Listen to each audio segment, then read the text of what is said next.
Here are the crypto top headlines covered in this video. It's a matter of when, not if, a Bitcoin ETF happens, says Grayscale CEO Michael Sonnenshein.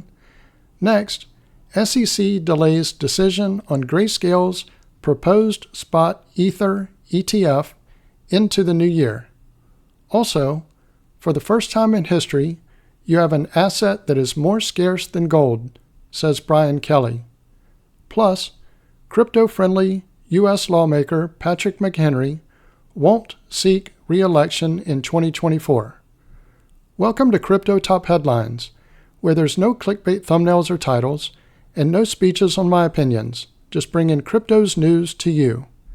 We are a new channel here on YouTube, and would greatly appreciate it if you would click on the like and subscribe buttons, as well as the notification bell. It does help support the channel, so thank you in advance for doing so. Now, on to these headlines. Our first top headline is an interview with Grayscale's CEO Michael Sonnenshein on CNBC's Last Call from December 4th.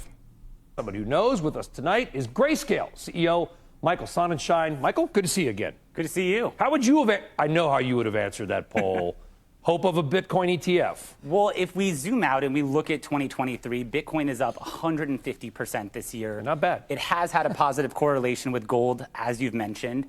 And if we look at 2023, it was a year that was characterized by rising inflationary fears and investors looking for places to go to hedge against those types of pressures in their portfolio. That's Bitcoin, that's gold, that's now bonds. And now, as we get to 2024, and the Fed may in fact be signaling that they're going to start to cut rates, because Bitcoin means different things to different types of investors, you may see some of that positioning towards a risk-on trade, because Bitcoin is considered a risk asset, and you may see investors allocating to it, thinking about it more as a technology investment than perhaps a store of value. And I had another poll up about 2 seconds before I realized that I needed to do a better poll.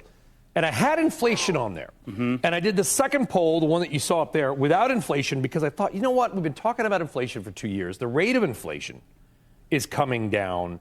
And so I just can't imagine a lot of people are suddenly discovering this as an inflation hedge, which is why I pulled it off. What do you think about that? No, I think that makes complete sense. I think in times like we find ourselves in now, where there's geopolitical tensions and unrest, we have historically seen investors flock to assets like Bitcoin. And so it's no surprise to see that outperformance again in this year as well. But also, one of your other parts of your poll was the hopes of a Bitcoin ETF coming to market. Do you know anybody that would like to have a Bitcoin ETF? Well, as you know, the Grayscale Bitcoin Trust. There was an article on CNBC Pro today that people that were cited said they were very optimistic that a Bitcoin ETF would be approved in early 2024. Whatever you know, I know you can't say it or confirm anything. I get that. It's all very legalese. But are you optimistic we will get one? I am optimistic that we will get one. As you know, we won. But you've been optimistic for a few years. Well, because we've been working on it for years, and that's our number one priority, right? We won our court case against the SEC this summer. We've continued to have really positive, really constructive engagement with the SEC, and it remains a matter of when, not a matter of if.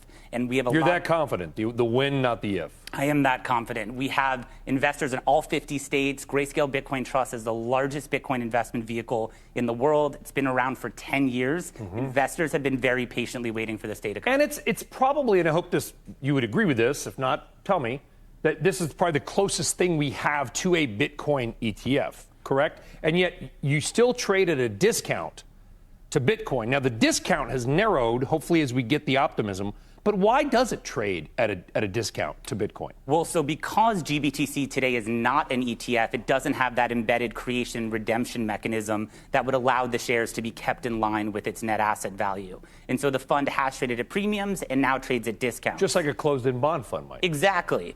But what you have seen over the course of 2023 with this growing optimism about GBTC's uplisting and investors wanting to participate in Bitcoin in a way that's regulated, familiar, and accessible, they've been able to allocate to GBTC the products right there in the market for them to put alongside their other investments. And you have seen that discount narrow as we've gotten closer and closer to the end of the year. Can you, in plain English, listen, I know the SEC has not been like the fastest mover in history on a lot of things. And to be fair, there's a lot of things you don't want them to be fast on because they're the SEC and they want to get it right. I know there's been some fighting between the CFTC and the SEC over who really regulates Bitcoin as well.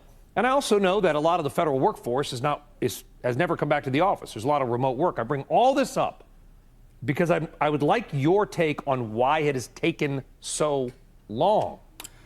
I can only point to the SEC denials and commentary, and that really has focused in on their lack of comfort with the underlying Bitcoin market. For many of us in the crypto industry and the asset management industry, we really looked at the approval of Bitcoin futures and Bitcoin futures ETFs as really a signal of the SEC becoming comfortable with that underlying market, since the futures are a derivative of that underlying spot market. But now it's really a market that's matured. It's a very different looking spot Bitcoin market than it was when we first applied to the Bitcoin ETF. And that's, again, why we have the optimism that we do, that this is a matter of when, not a matter of if. Our next top headline, SEC delays decision on Grayscale's proposed spot Ether ETF into the new year. The SEC said it was extending its timeline for a decision on the proposed fund by 45 days to January 25th. The Securities and Exchange Commission is delaying a decision on whether to approve or disapprove the Grayscale Ethereum Trust's spot exchange-traded fund. The SEC said it was extending its timeline for a decision on the proposed fund by 45 days to January 25th, according to a filing on Tuesday. The Commission finds it appropriate to designate a longer period within which to take action on the proposed rule change so that it has sufficient time to consider the proposed rule change and the issues raised therein, the SEC said. As expected, at Grayscale's Ethereum Trust filing just got delayed, Bloomberg intelligence analyst James Seifert wrote on X. It was due by December 6, 2023, so this is completely normal. Recent delays. The SEC also recently delayed a decision on the proposed Hashdex NASDAQ Ethereum ETF, which plans to hold both spot Ether and futures contracts. Other firms are also looking to launch a spot Ether ETF, including BlackRock, if they get regulatory approval. Grayscale Investments filed a Form 19B-4 to convert its Grayscale Ethereum Trust to a spot ETF in October. That trust was launched in March 2019 and voluntarily became an SEC reporting company in October 2020. It is currently the largest ETH investment vehicle in the world, with assets under management of nearly $5 billion, representing 2.5% of all ETH in circulation. Grayscale and others have also been looking for the SEC's approval for what would be the first spot Bitcoin ETF in the U.S. The regulator has yet to approve a spot Ether or Bitcoin fund, and it's so far delayed decisions on all the applications it's received. BlackRock and Bitwise both filed amendments to S-1 filings for their spot Bitcoin proposals with the SEC on Monday. Also, on Tuesday, the SEC acknowledged the receipt of NASDAQ's 19B-4 filing for BlackRock's spot Ether ETF application. For our next top headline, I'd like to thank Rhino Bitcoin app for posting this clip on X. This is Brian Kelly on CNBC's Fast Money. So, question about the halving. I've heard it called the halvening or the halving, but either one. We're getting to that in April, I think, right? And that's been a bullish thing before. I sort of wonder, is it the same thing, though? Is that already getting priced in, or is there something technical that actually happens that would make it be priced in closer to the event? So, so what we've seen historically is that the 12 to 16 months after a halvening is the best performance of Bitcoin. So that's what everybody's thinking about. This time might be different because the price of Bitcoin's higher. We now only have, I think it's 900 Bitcoin a day that come out, so that gets cut in half. It's not a lot of Bitcoin, but what it does do is it makes Bitcoin more scarce than gold. So for the first time in history, you have an asset that is more scarce than gold. In what way more scarce? Let's call it a stock-to-flow ratio. So the amount of Bitcoin mined every year divided by the amount outstanding, same with gold. And now there'll be quote unquote, less Bitcoin than gold mined on a relative basis. All right. Our next top headline is crypto-friendly U.S. lawmaker Patrick McHenry won't seek re-election in 2024. All 435 seats in the U.S. House of Representatives will be up for grabs in the 2024 election, with the future of crypto bills in the House Financial Services Committee uncertain.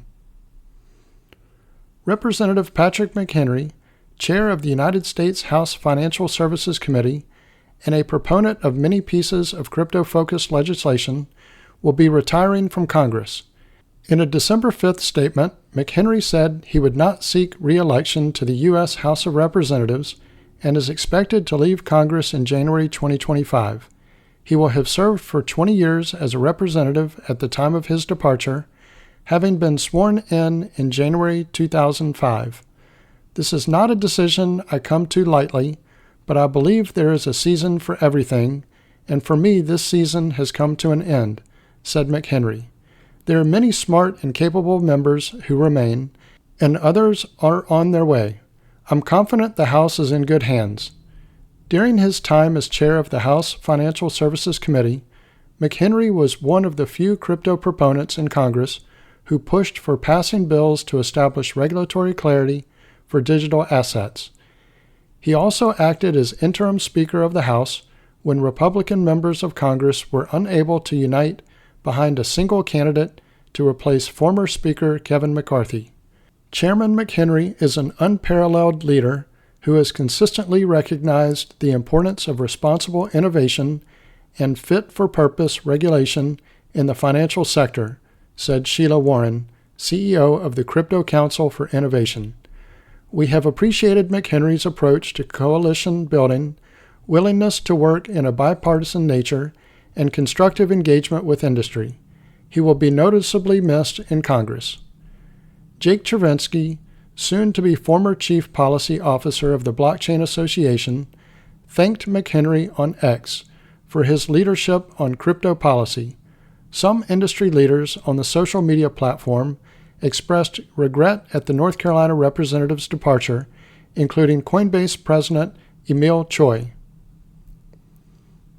McHenry's announcement came roughly a year before the 2024 election day in the United States, when all 435 seats in the House of Representatives are up for grabs, as are 33 positions in the Senate and the U.S. presidency. A few candidates for U.S. president have made crypto one of their key campaign issues, including Republicans Vivek Ramaswamy and Ron DeSantis, as well as independent Robert F. Kennedy Jr.